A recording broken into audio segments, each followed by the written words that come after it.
আসসালামু আলাইকুম রহমতুল্লাহি ওয়া বারাকাতুহু। ছোট্ট একটি প্রশ্ন, আখেরি চাহার সুম্বা কাকে বলে অথবা আখেরি চাহার সুম্বা কি? এই প্রশ্নের উত্তর বাংলাদেশের অনেক মুসলিম নর নারী এই প্রশ্নের উত্তর যদি প্রশ্ন করা হয় তাহলে এই প্রশ্নের উত্তর জানে না বা প্রশ্নের উত্তর দিতে পারবে না।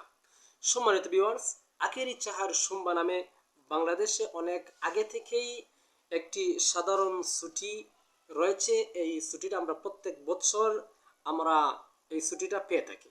সম্মানিত ভিউয়ার্স, আখেরি চাহার সুম্বা প্রশ্নের উত্তর হলো, আমরা সকলেই জানি নবী করিম সাল্লাল্লাহু আলাইহি ওয়াসাল্লাম রবিউল আউয়াল মাসের 12 তারিখ মৃত্যুবরণ করেছিলেন।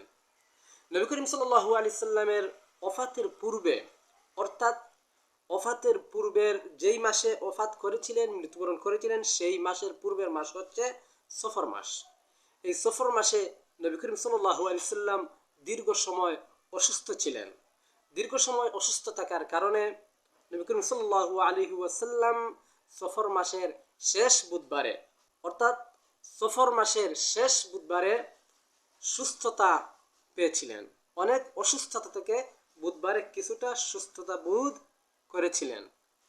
এই দিনকে বলা হয় আখেরি চাহার সুম্বা। পরবর্তীতে নবী করিম সাল্লাল্লাহু আলাইহি ওয়াসাল্লাম যে অসুস্থ হয়েছিলেন আর সুস্থতা লাভ করেননি, নবী করিম সাল্লাল্লাহু আলাইহি সাল্লাম মৃত্যুবরণ করেন। এটাই হচ্ছে মূলত আখেরি চাহার সুম্বা।